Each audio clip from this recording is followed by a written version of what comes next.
Guys, magluto ko ngayon guys ng butter garlic na prawn tiger. Yung malaking shrimp guys ba. Yan, kasi gusto kong ito ang kainin ng anak ko. Kasi palagi ako nagluto guys ng shrimp. Pero hindi ganito kalaki guys ba. Dili pareha ni kadagko ah.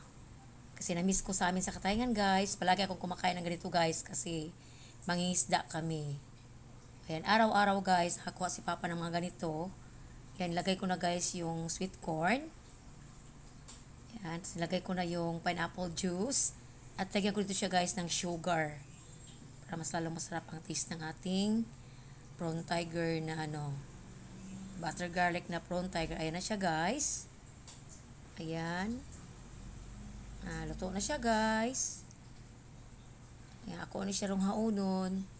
Napakasarap ng ating prawn tiger guys. Or lokon.